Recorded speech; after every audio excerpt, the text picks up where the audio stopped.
Let's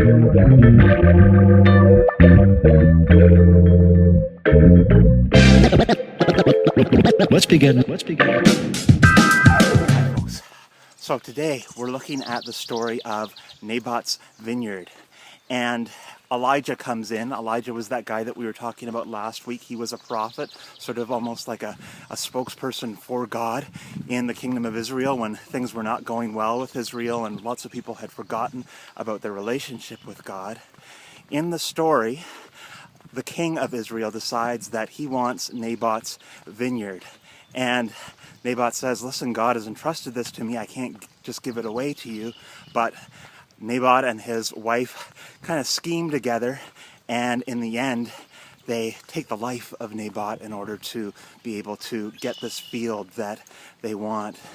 Now, I think what we want to be lifting up with our young people as we're looking at this story is the idea that, well, first of all, we're stewards of what God has given to us. So whether we have property, whether we have possessions, whatever it is that we have, in a lot of ways, these things have been given to us by God. None of us are complete owners of anything, and God is off to the side. Everything that we have comes from God. And so when things get taken away from a person, in a ways, it's not just stealing, but it's also the breaking down of a relationship with God. Now, Elijah, who was that prophet, shows up at the end of the story and says, this is unjust, this is wrong, and God recognizes that, King, what you have done is wrong, and that the powerful don't just get to do whatever they want, and that God recognizes this.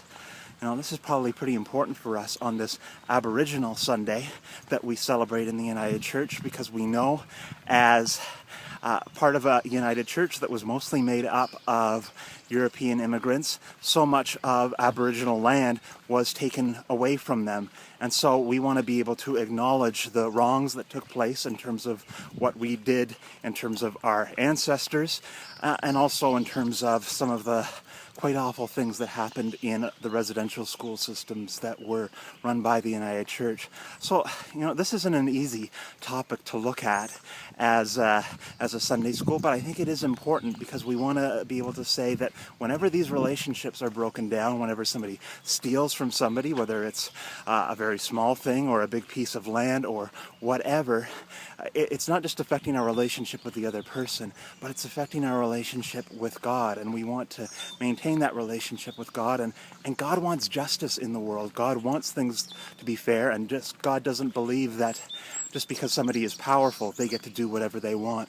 God looks out for the little person, and that's something that I think is important for us and our young people to be able to remember. So I hope this is helpful for you folks for this week, and I'll look forward to talking to you on Sunday. God bless. Listen carefully.